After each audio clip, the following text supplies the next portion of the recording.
Bien que la situation ne soit pas très claire, on a constaté des changements positifs dans la péninsule coréenne ou en Syrie.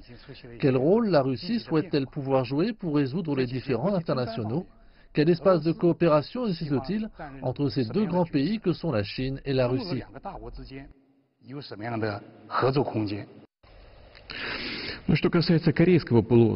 Concernant la RPDC, comme l'ont dit nos diplomates, les positions des deux parties sont similaires, donc nous pouvons dire qu'elles sont en accord.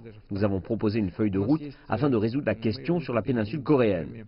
Plus récemment, la République populaire de Chine a effectué un important travail en vue d'apaiser la situation. Nous sommes ravis de cela et nous le soutenons totalement. Comme vous le savez, le ministre russe des Affaires étrangères se trouve actuellement en visite en RPDC pour discuter avec les dirigeants du pays. On l'a vu, les dirigeants de la RPDC ont accompli des efforts inattendus et travaillé dur afin de réduire les tensions régionales.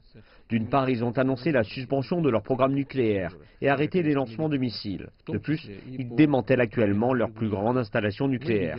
Sans aucun doute, c'est pour nous l'élément le plus important de notre objectif final de dénucléarisation et le premier pas d'une avancée majeure. Les dirigeants de la RPDC ayant exprimé leur volonté de dénucléariser, il faut leur fournir des garanties absolues de sécurité. C'est quelque chose que je comprends tout à fait. Pourrait-il en être autrement? Sinon, on peut imaginer ce qu'il pourrait se passer, en particulier après les tragédies en Libye et en Irak. Face à cela, les gens de la RPDC font très attention. Donc, il est normal qu'ils souhaitent obtenir des garanties. Et en quoi consistent ces garanties? Et quelle en serait la durée d'application? Il est encore trop tôt pour le dire. Mais ce que l'on peut dire, c'est que l'on doit s'orienter vers une voie d'apaisement pour aboutir à la dénucléarisation. Ce qui est regrettable, c'est que nos partenaires occidentaux, les États-Unis, il y a aussi la Corée du Sud, n'ont pas cessé leurs grandes manœuvres et autres opérations militaires, ce qui complique un relâchement de la pression. Dans tous les cas, j'espère que la décision de sagesse et de maturité du président américain Trump d'établir des liens directs avec le dirigeant de la RPDC, Kim Jong-un, sera mise en œuvre lors de la réunion entre les deux parties. Nous avons hâte de voir les résultats de cette rencontre tant attendue. Juste avant, j'ai mentionné la feuille de route russo-chinoise pour résoudre la situation dans la péninsule coréenne.